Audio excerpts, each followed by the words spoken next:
As the dance ends, Ethan first hears and then sees Maddie emerge, but he shrinks back in the shadows to avoid initiating contact. The crowd thins out rapidly, and Maddie is left wondering what has kept Ethan from coming to meet her. As Maddie stands alone, Edie approaches, offering to take her for a ride in his father's cutter, a light sleigh drawn by a horse. Ethan, still hanging back, observes Maddie seeming to revere, and wonders whether she will go with Edie or refuse his attentions. After unhitching the horse from its post and setting the cutter in motion, Edie confidently calls out to Maddie to hop in. She politely declines. When Edie attempts to pick her up by linking arms with her, she draws away gracefully. As Frome listens to the bells of the cutter fade away in the distance, he sees Maddie's shadow walking alone up the hill toward the silent snowbank. Ethan quickly closes in on Maddie, surprising her with his presence when he catches up to her amidst the Varnum spruce trees. She is genuinely caught off guard by his trick and lets out a peal of laughter that thrills Ethan.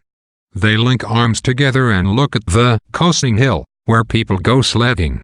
Ethan says they can sled there the following night if the moon is out. Maddie mentions that Ned Hale and Ruth Varnum, a young engaged couple, nearly collided with a big elm at the bottom of the hill when they were sledding.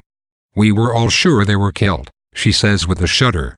Beginning the hike home, Ethan continues to wonder about Maddie's feelings toward Edie and decides to press the issue by needling Maddie about her behavior at the dance. But his roundabout fashion of pursuing the conversation only leads Maddie to believe that Ethan's wife, Zena, is on the verge of dismissing her. Maddie wonders if Ethan himself is similarly inclined, although dismissal of Maddie is the furthest thing from Ethan's mind. Left at an impasse, the couple drops the subject wordlessly, and Ethan and Maddie continue on their way. At the Frome gate, Ethan attempts to reassure Maddie, and the companions then draw together as they ascend the hill. Ethan, meditating on the prospect of being with Maddie always, puts his arm decidedly around her for the first time. At the back door of the dark house, Ethan searches for the key that Zena usually leaves out for them, but he finds nothing. When Ethan kneels down for a more thorough search, he spies a faint ray of light behind the door. The door then opens to reveal Zena, a sickly, complaining woman. Zena explains that she was unable to sleep on account of her poor health, and she brings her lamp around to the stairs to light the way up. Ethan declares that he will be staying downstairs for a while, as he has some accounts to review. When Zena dismisses the idea as a foolish one, he submissively follows her and Maddie upstairs, retiring into the bedroom with his wife. In Maddie, Ethan finds a somewhat mystical kinship. The text compares Ethan's infatuation with his wife's cousin to the shock of silent joy that he feels when he contemplates the beauties of nature. Given his sensitivity to place, it is no surprise that Ethan feels especially energized during his nighttime walks home from town with Maddie. During these moments, Ethan feels most strongly the sweetness of the connection between them. Standing between Ethan and Maddie is the ailing Zena, another character whom Wharton reveals only by hints and degrees.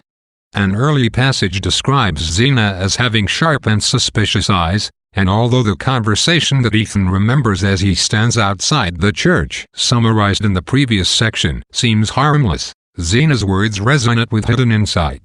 For instance, when Zena states to Ethan that the doctor thinks she shouldn't be left alone, it seems that she is arguing the necessity of a housekeeper, but underlying this remark is Zena's sense that Ethan and Maddie could run off together.